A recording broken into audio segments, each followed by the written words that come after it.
Hey, I'm not dead, or maybe I was, but the release of the demo for Fossilized Wonders has revived me and this channel, by the looks of it. We are up to 20 mainline games, can you believe it? Feels just like yesterday when I was getting hyped for double dating character in the faraway year of 2013. So anyways, this trial version has been out for about a week by now, and usually I just make a post on socials with my thoughts on whatever the new Touhou thing is, but this time I figured, you know, why not just give it the full treatment for once? So what do we have here? Well, after doing a couple runs, I found out I'm very rusty, haven't played Touhou games in a while now, but I've been having a lot of fun with this one nonetheless. A bit shocking to go back to just Deimo and Marisa, though also refreshing in a way. However, that doesn't mean there's less options. Quite the contrary, in fact, thanks to the main system here, which I had no idea how it worked on my very first run, and that was a learning experience, but I did read the manual afterwards, and here's what I could gather. The game revolves around these stones you can equip. There's 8 of them, grouped in pairs by their color, red, blue, yellow and green, and 4 slots you can assign them to, each affecting your character in a different way. Main story is for, well, the story and dialogue, which only really depends on the color of the stone, meaning there's only 4 different paths per character as opposed to 8, and it also affects your hyper. More on that in a bit. Also, the portrait changes, which is a nice detail. Wide shot is for unfocused shots, narrow is focused, and finally assist grants a passive effect. And I'm very much a fan of this system already. It seems to me like, okay, when Unconnected Marketeers released with the ability cards, I said that was the most fun I've had with a Touhou game ever, offering seemingly endless combinations that can adapt to almost any playstyle. That said, I felt it was a bit too much at times, and while it's a concept I really enjoyed, I didn't want to see it repeated in the same way for future games. This in Fossilized Wonders is like exactly what I wanted. It's like a condensed version of that system in terms of the customization it offers. I get pretty much the same feeling of,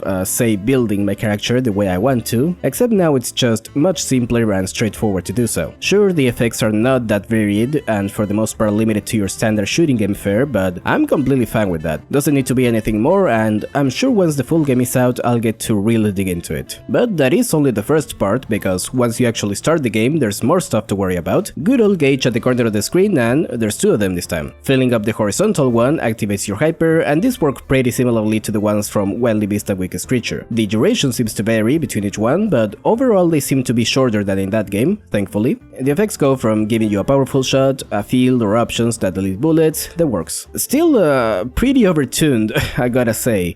I can see some of these easily being able to trivialize certain challenges, like one of the blue stones that delete anything behind you saved my ass more than a few times, and that one lasts for a very long time. Though this game does seem to be on the higher end of the difficulty curve, so maybe it's warranted, we'll have to wait and see. The vertical gauge, on the other hand, spawns this little freak, very much the same as UFOs in, well, UFO, though these ones do fight back and shoot bullets at you, and every time you defeat one their level increases, meaning the next one will be even more powerful. Like the stones you can equip, these are also colored, though I'm not sure what determines the one you get. You get these little items as you play the game, so maybe it depends on the color of those, like which one you pick up the most? I don't know, doesn't seem to really matter anyways. Oh, and these seem to be the main source of bomb and life pieces, which seems reasonable enough to me. My one grievance was that they can spawn during boss fights, and that could get a bit annoying sometimes. I managed to get used to it after a couple runs here, but I really just hope it doesn't get that bad at higher levels. All in all, pretty complete experience, I'd say. I think it's shaping up to be a really good one with tons of replayability. Maybe a bit too much, since to unlock the stones for every slot you have to use it for the main story first, but that's not too bad still, and besides,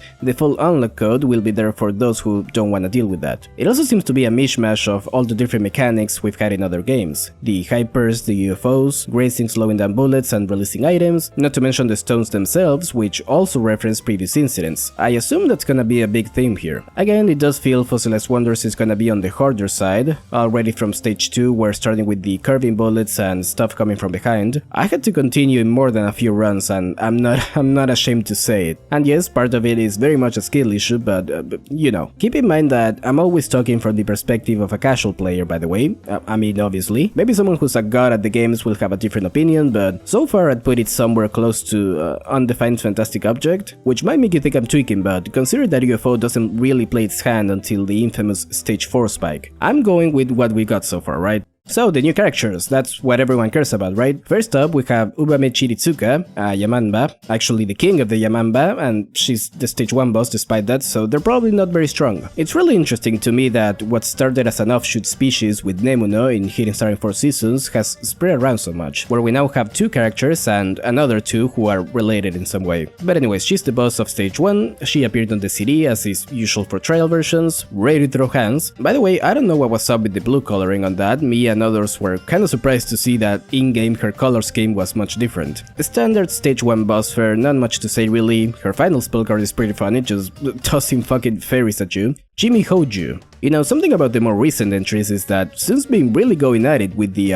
Gremlin girls. Eccentric design aside, well, first of all, yes, she shares exactly the same last name as Nue, and her title is Unidentified and Unruly Beast. Left to see if they are actually related in any way, but that's plenty food for thought. Even her theme has a few notes reminiscent of Nue's. In-game, she has definitely been the most stressful for me with her curvy non-spells, even though the actual spell cards aren't that bad. Nariko Michigami has become the fan favorite from what I've seen, and I would tend to agree. The Egyptian motifs are certainly a first for Touhou and make her stand out among the others. She is sadly not based on any Egyptian mythos and is merely a Dosujin, a small kami that protects roads, both literally and metaphysically. And this is even referenced in her name, as Michigami literally translates to road god. There also seems to be other things about them, but we don't need to talk about that right now. Her spell cards are pretty claustrophobic, gave me a bit of trouble, especially the final one with all the curving bullets.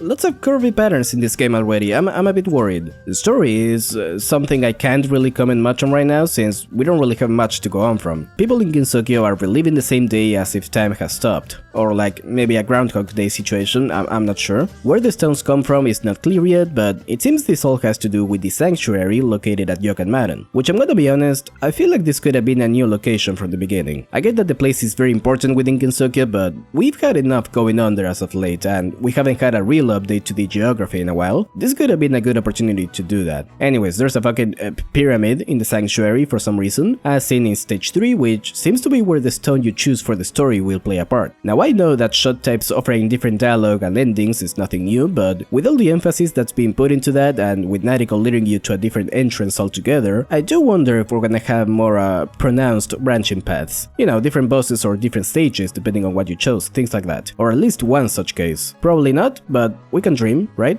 Okay, what else? The game in general looks really pretty. I'm glad we finally solved the issue of visibility that's been plaguing the modern games by now having less saturated and darker backgrounds. It's easier on the eyes too. The effects sometimes make me feel like I'm playing a fangame actually, and I mean that in a good way. Feels very refreshing considering that Sun rarely makes that many new assets. I did encounter this little graphical glitch though with one of the hypers, which mystified me until I realized what was going on. Oh, and I love the sprites for the little Wonderstone enemies, by the way. I don't know what it is about them that's so charming to me. It's literally just a geometrical shape, but look at this freak. I'll be honest, I'm one of those people who really wasn't a fan of Sun's new music style that started with Unconnected Marketeers. With a few exceptions of course, but it really seems to me that he's finally got the time to refine it. In fact, Tabuche Pan Disentanglement was a good showcase of that as well, but anyway, so far the soundtrack is phenomenal. I don't think there's a single song I didn't like here. Sometimes they do go a little bit too wild with the runs, especially when he does it with the trumpets and they get a bit shrieky. Whole thing kinda harkens back to Imperishable Night in a way. And sure, some of them don't stand out as much as others, but that's normal, that happens. Overall, it's just great. Alright, finally, let's address the big elephant in the room, the use of AI-generated images on this game, which now Steam has confirmed for some background textures. I had been following this topic here and there over the week and had my doubts at first, obviously. Upon closely examining the files myself though, yeah, it was a little iffy to say the least. Still, it's only these two I'm most positive about, but they are here. Of course, you had a faction overreacting about all this, the usual doomerism that you see whenever something quote-unquote bad happens, of people saying that Touhou is over, classic stuff. So, let's get this out of the way. I do not like generative AI. I think it stunts creativity and at worst can take away a lot from the process of creating art. Once you get to the macro level, you also have other issues including high energy consumption, stolen data, replacing actual artists, etc. There is very much ethical ways for an individual to use AI, I'm aware. I think the whole thing gets thrown around as a buzzword without really understanding why it's bad in the wrong hands. However, I am not any paragon of morality or whatever, neither is Sun. one, and I'm not gonna pretend to be one only to then continue engaging with the series.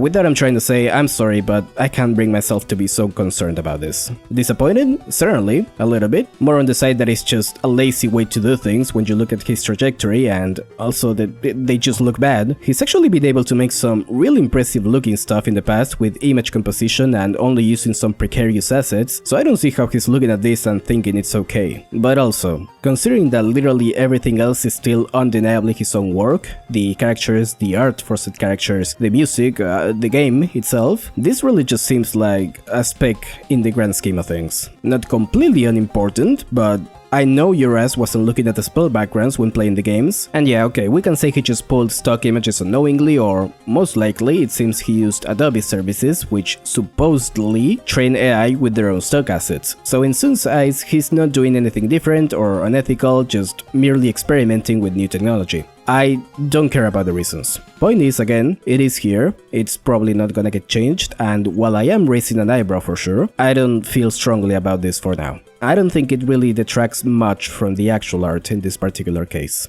Anyways, excuse the rant, we are done for real now. I hope that stuff gets sorted out if it needs to, but nonetheless, me personally, I'll be eagerly awaiting the full release. Again, this is shaping up to be probably one of the best games of the series in terms of gameplay. Shame it had to be under these circumstances. Looking forward to see what's up with the JO crystals. Took a little time off from working on the next video to make this, and that should be out soon sometime next week, so stay tuned. Thanks for watching as usual, subscribe, leave a like or comment, and I'll see you in the next one. Bye bye.